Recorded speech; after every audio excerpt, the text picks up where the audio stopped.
Hello everyone, welcome back to another video on the JayBee Milly channel. I am JayBee and today I'm going to be breaking down the Five Nights at Freddy's trailer that was recently released. So, the first thing we see is Matthew Lillard, which is interesting because we see his name tag there being called Steve Raglan, which is interesting because I initially thought he was going to be playing William Afton, the Purple Man. But that seems to still be the case, as a lot of people commented under our video of the reaction saying that it's kind of a parallel to what happened in the Silver Eyes book, in where Afton took on the mantle of Dave Miller in order to escape from law enforcement and stuff, and I think that that's a really interesting look at things. My only issue to that end is simply the mixed messages we're getting as the audience, because Matthew Lillard has been incredibly open with him being the Purple Man, with him being the one who always comes back. Now, that's all well and good, but then it seems to be deliberately concealing it here, which you would make sense if that is the big twist for the movie. But to that end, it's almost like, if you're a casual audience member, why, are you going to be going into the movie and when he reveals my name is actually Afton, they're not going to know what that means, so it doesn't matter if he's called Afton or Raglan to that end. So I don't know, I kind of would have liked a bit more hints in the trailer about his true nature, just to wink to the audience. I think even something like a more prominently purple tie maybe would have gone all the way. But as it is, it's kind of nice that we're going to get a twist reveal and that he's taken up the mantle of someone else. And this is interesting as well. This is a little clip of Josh Hutcherson sat. I think this is when he's going to be calling Steve Raglan to look for the job and apply for things and see if there's any positions available, which is really interesting to me, because I think from the way that this is being read, and maybe again this is something else which gives me a little bit of doubt about Lillard's role, is it seems from his name tag that he is a career counselor, which is of course a bit like a recruiter. And I'm like, well, okay, if he's a career counselor directly for Freddy Fazbear's Pizzeria or Fazbear Entertainment, then it makes sense because he is just filling out roles for that pizzeria, for that role. It kind of makes sense. But if he's not, and there was no indication within his office itself, he could just be part of a third-party recruitment firm, which would be a bit confusing considering the fact that how would he, would he just be placing things as normal until a Freddy Fazbear job comes up? I mean, it would make sense, as I guess he has to make money from somewhere, but whether that is the case or not is neither here nor there. This is something that was pointed out on Twitter, which I thought was super interesting. Now, we've got Josh Hutcherson playing Mike Schmidt, but people speculate based on the lore of the games, that Mike Schmidt is actually Michael Afton, the son of William Afton, and whilst maybe they don't know it at the time, the way Josh Hutcherson is dressed directly mirrors the way that Lillard's dressed. So we see Josh Hutcherson with a yellow tie and a blue shirt. At least I think it's blue, but whatever it is, it's kind of like Matthew Lillard has a blue tie and a yellow shirt, so it's kind of directed a bit like an opposite thing, which is interesting.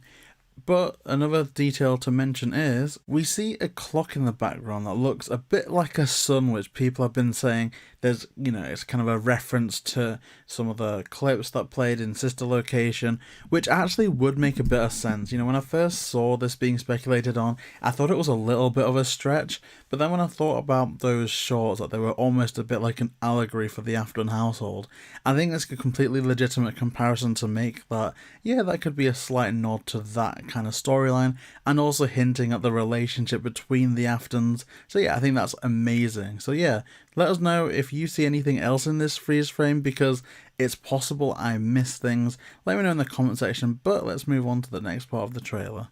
Now here we have just an opening shot of inside the pizzeria. The only thing that I can see of note here is simply that we get references and images of the designs of Chica and Bonnie. Now again, all this seems to be based off the first game, so we're not going to see any toy animatronics as far as I can tell, But it's cool that we've got the classic designs here. I think it's kind of interesting that we've got Chica reference and a Bonnie reference and no Freddy yet, at least not in this image. So I almost wonder if this is not the first room that we're introduced to in the pizzeria. Maybe this is further into it, which makes sense, as I kind of guess this is from the first night where Josh Hutcherson's character is acquainting himself with the layout and everything. Now this is interesting because this reminds me very much of the first 2-3 games where a lot of it would have fan art or art that the kids had done whilst at the pizzeria and then put up on the walls, and this kind of mirrors that. I'm really curious to know if they actually did get kids to draw it or exactly what the story is behind this art, but regardless of that, it's bound to be full of some Easter eggs. So I'm going to point out all the ones that I could find, but again, it's possible I have missed things, so comment down below if you found something that we've missed. So starting from the left, I think I can see what appears to be I guess the regular Chica model, but it looks very much like its withered variant on that picture there that I've highlighted. Now I appreciate lore-wise that would have to mean, at least if it is following the canon of the first few games, that a kid would have to have seen it in disrepair in the 1987 location, drawn it, and then it somehow got preserved in the new location. So I appreciate that it's probably just a weird drawing of Chica, but I thought it was interesting that it did look like the withered variant. Now going up, I do realise that this is a stretch and that it probably and most likely is just a rainbow as a kid would draw it in the skyline, but I thought it was kind of cool how we almost get it like a look of it being a bit double-sided, kind of in that maybe it could also be a reference to the rainbow from Fnaf World. Now this is a big one, and I think this is why they maybe put it so prominently and so close to Josh Hutcherson's character.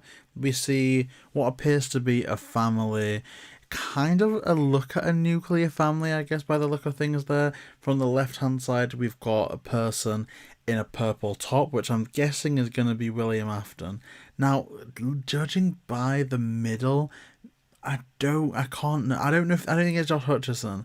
If Josh Hutcherson's character has a sister, then obviously that sets up stuff for lore going on, but regardless, then there's someone to the right hand side, which I do think is going to be a mum. So I think we've got a mum and a dad there.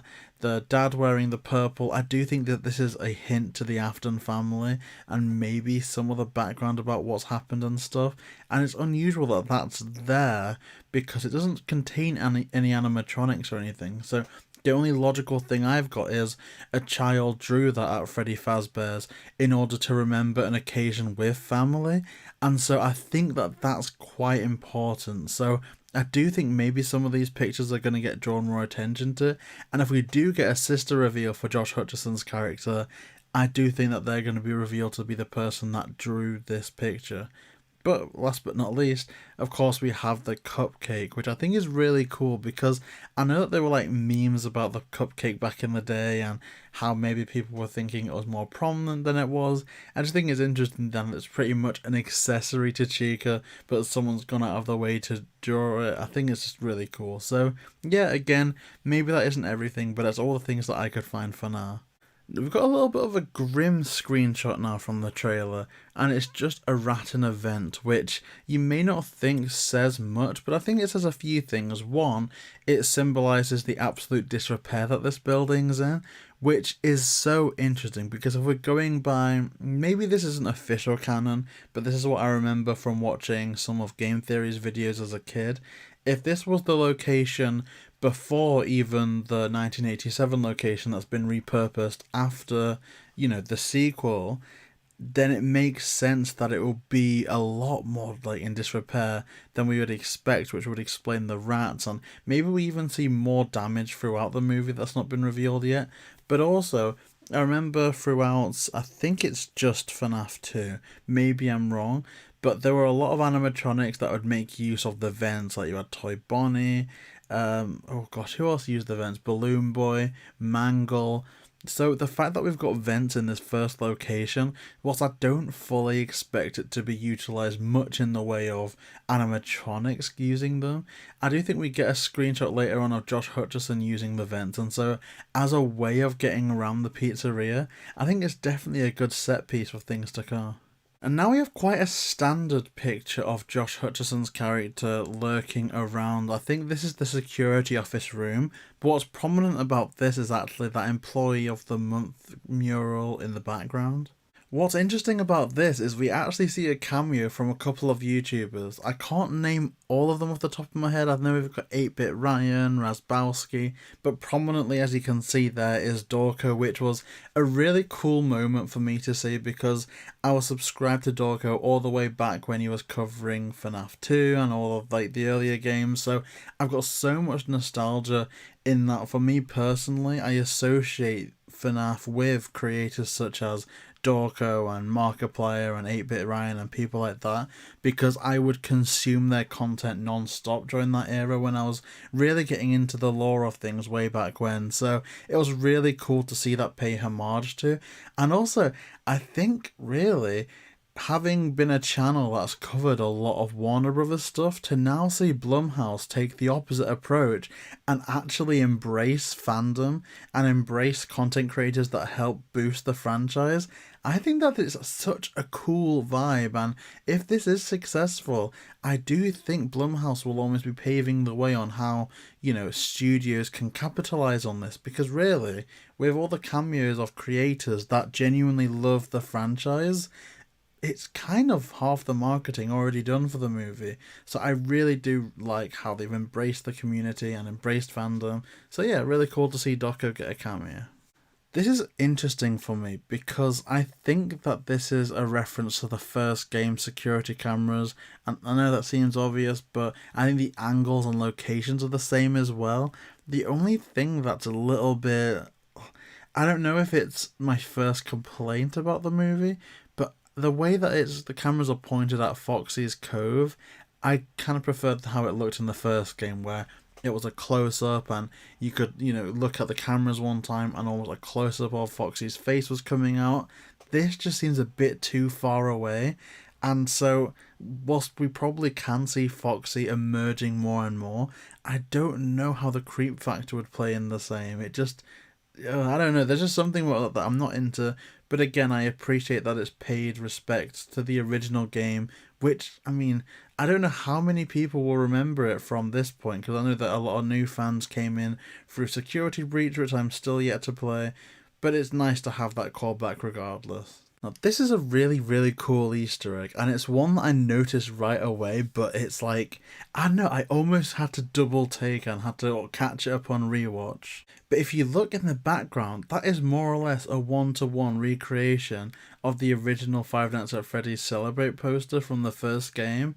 I have heard online that there was some controversy around Bonnie's guitar getting changed for copyright reasons, so maybe it's not exactly the same, but I just think it's so cool how even elements from the game found its way into live action, which is just absolutely incredible. Now we've got a clip. I think this was from the old commercial that Josh Hutcherson's character is playing. I assume it's more from the heyday of Five Nights at Freddy's, of that franchise. Maybe again, even from when it was that location before the previous one. Again, I don't know how closely they're going to follow lore-wise, but it's kind of cool to see a ball pit here, and whilst I do acknowledge that they were extremely popular and common throughout these types of attractions, I did want to point out that it could be a subtle nod to the first Fazbear Frights book, Into the Pit. So, they are common enough for it to not be, and in fact, you could almost bank on it not being, but if you want to make that connection, I think it's perfectly okay for you to do so.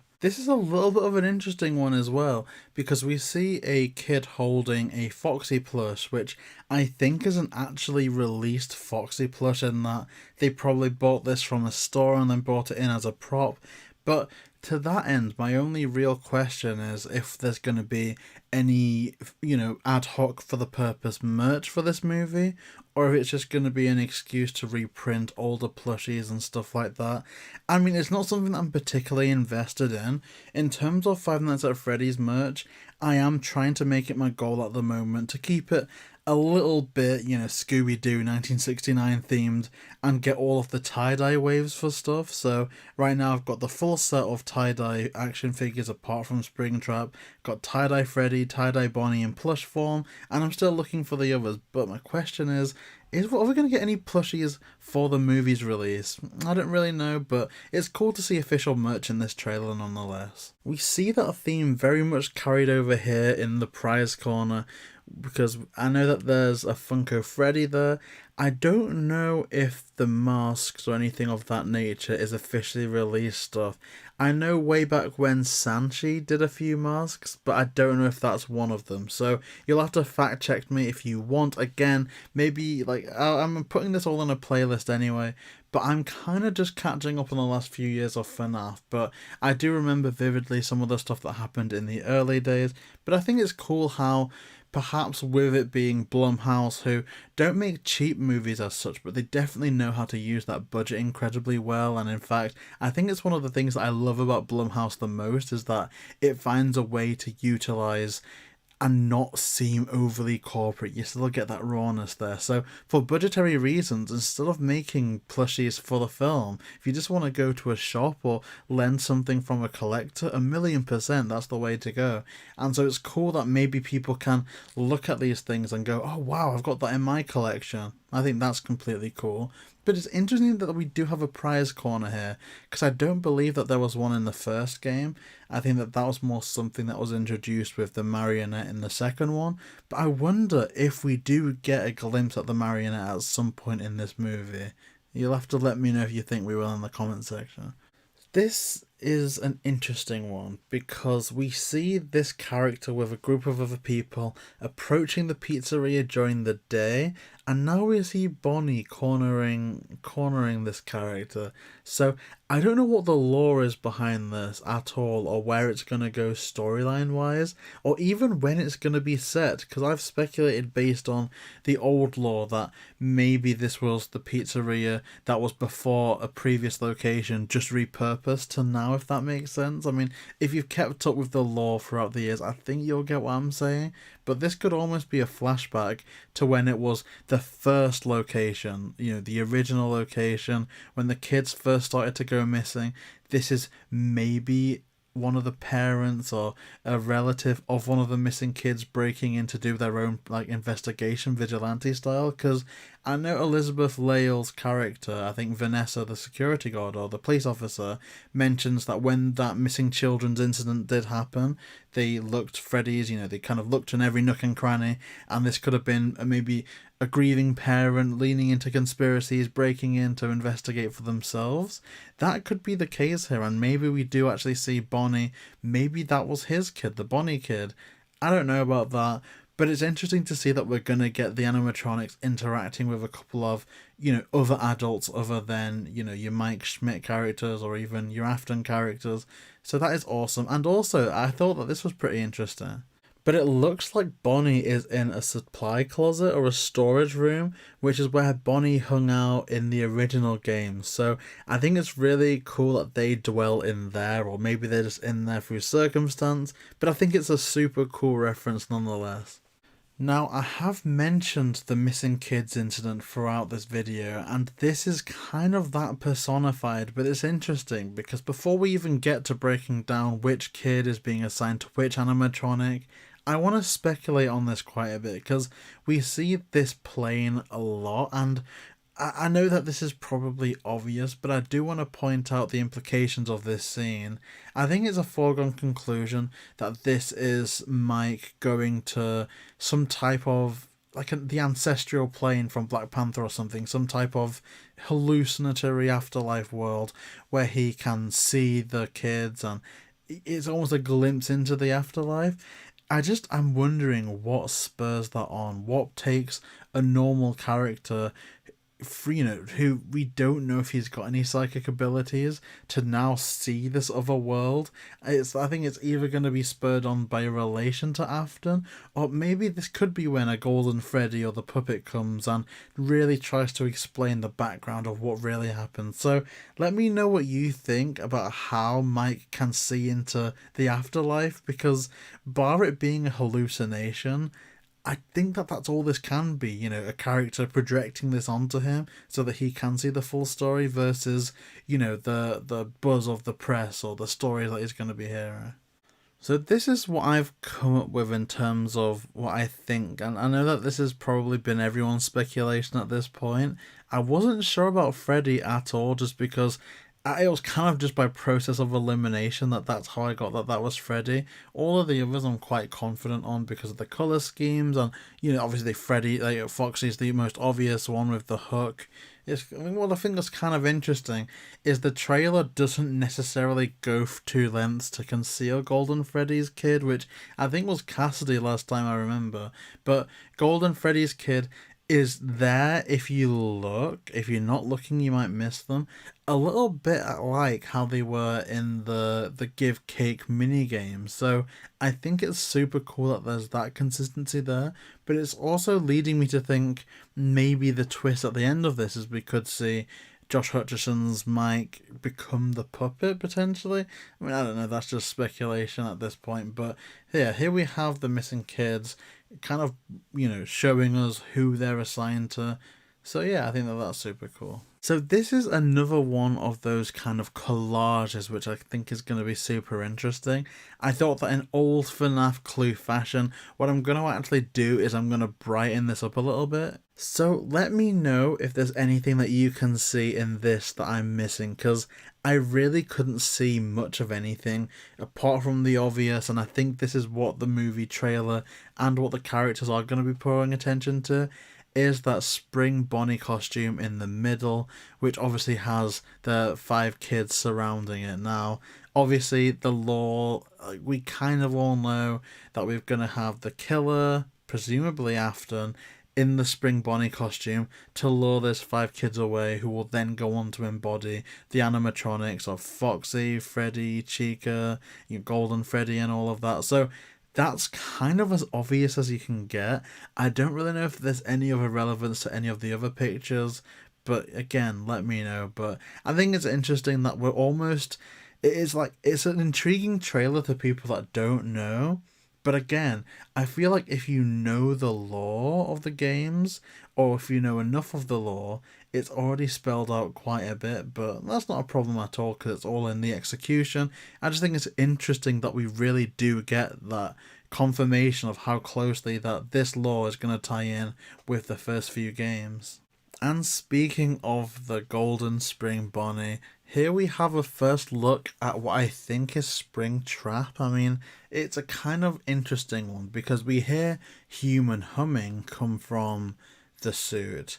And if the casting rumours and speculations are true, and Matthew Lillard is playing Afton, we clearly see that he's alive in this movie's timeline. So I think more likely than not, it is the human Afton in the Spring Bonnie costume, but maybe by the end of the movie we are going to see that transition into Springtrap. But yeah, super, super creepy. And again, I'm kind of asking possibly the wrong questions. Like, it doesn't look particularly withered, so I do think we're just looking at an older Spring Bonnie costume as opposed to a Springtrap or a haunted suit. I do think this is going to be Afton just in that outfit, but then I'm like, it looks a bit too roboticized in that. I appreciate that one thing that isn't going to be the case if even in the spring costumes, I don't expect as a human eyes fill out the top like it's an actual mask, like a paper mask or a plastic mask, because for one, that would be absolutely terrifying to showcase, even if it wasn't with the law, even if it was just a pizzeria. But I'm looking at that and I'm questioning how a human being could really see. And yes, I know that there must be a way for that to happen because it's what they're built for, but I think my kind of discrepancy lies where it was my understanding that they would be in there for the purpose of entertaining on a stage, so there wouldn't be that much of a scope to need to see to avoid something or to do anything like that.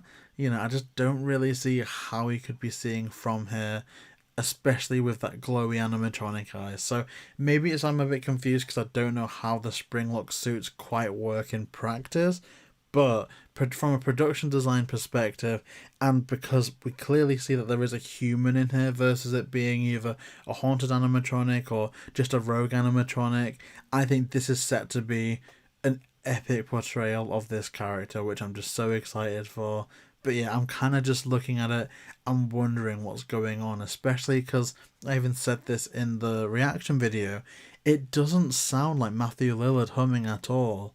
And I don't claim to be a Matthew Lillard expert, but having covered all of the Scooby-Doo movies in animation form and live action, I'm very familiar with Matthew Lillard's voice. Even meeting him in person, I'm familiar with it, I think enough to know what him humming would sound like, and it definitely didn't sound like that in the trailer. Now, he's a talented voice actor, a talented actor, so no doubt he would be able to put on a voice if needed to do so. I just kind of am having second doubts on if I think that it was him or not. This is a little bit more intriguing because I feel like this is where we first deviate from the lore of the games. Because when I first saw this, and I think it was even on Twitter before this trailer even dropped, I was thinking that it was the Scooper from Sister Location. Because from my understanding of the mascot suits in the first one, that they would stuff you in as if you're an endoskeleton and all the bits and bobs would get you. Obviously, when the head goes on, you'd be crushed. I didn't expect it to be like a full-on Saw situation where it's intended to kill someone, so I don't know about this one. I think potentially even it's leaning into that aspect where maybe Afton is leading people into here because of this, like for the purpose of killing them. But then it's like, well, how far does Afton's influence go?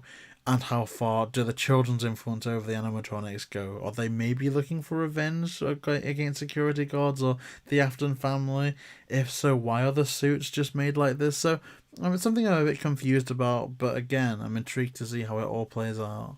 Now we have a awesome cameo from the content creator Corey X Genshin. I hope I'm pronouncing that right, but this is really cool because for all that this isn't a content creator that I'm very familiar with, I didn't watch him growing up or anything, but I think it's cool that clearly because they've got a glam rock variant on YouTube's, they're a very prominent Five Nights at Freddy's YouTuber, among other things, I'm sure. So again, it's kind of making me hopeful for the Blumhouse direction of embracing content creation and leaning into that versus literally Warner Brothers, which bend over backwards to copyright claim things and to really act in a way that's quite, anti-user, anti-fan. I think it's amazing that from the looks of things, Five Nights at Freddy's is maybe even taking, followship, although probably unintentionally because the timelines, things would have already been in motion way before, but almost a leaf out of the Mario movies where it's leaning into that. It's proud to make games, movies based on the games, it's embracing the lore, embracing all the quirks, and so this is just a positive sign to me from a studio perspective, and I'm just hoping for a Markiplier one personally, but we'll have to wait and see what happens. I really didn't understand this in the trailer at all, I will admit. I thought it was a bit too, not silly, but quirky, given that a Freddy Fazbear character that we're meant to be frightened of is now doing these goofy skits of getting in taxis, teaming up with the child character. But then a lot of people were saying that it was Golden Freddy, and I can't believe that I missed this because the ear is, kind of mangled like Golden Freddy. It's just the colouring. I don't know if I'm colourblind or if it's the lighting, but even looking at this now, I genuinely, apart from the obvious withering compared to Freddy that we see in the other parts of the trailers, to me this does just look like the normal Freddy Fazbear, so I decided to brighten it up a bit and to increase the saturation. So now I've done that, you can clearly see that this is Golden Freddy, no doubt about that.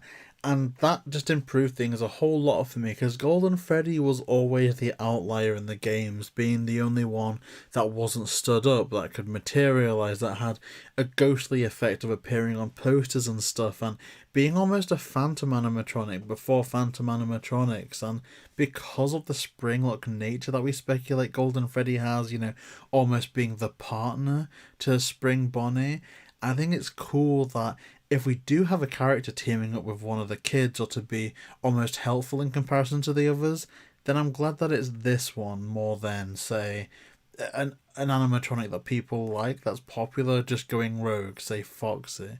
I do think ultimately there's going to be a little bit of a twist where the animatronics will be revealed to be more better intention than we initially think, a bit like Scooby-Doo on Zombie Island, if we bring it back to that, where we go through the movie thinking the zombies are bad and then there's a twist that they were actually well intended behind their creepiness all along. Maybe not that far, but I do think we're going to get something like that. But the fact that Golden Freddy is here, shown as a good character, I'm all on board with it, and I'm really excited for this movie. So yeah, thanks so much. That is everything I found in the trailer. I don't know if this is our last trailer or if there's going to be another one to break down, but I do hope that you enjoyed this. And if you want to see more coverage of this movie and maybe even some more exploration into the world of FNAF, such as unboxings, reviews, then please like, comment, and subscribe, and we'll see you next time.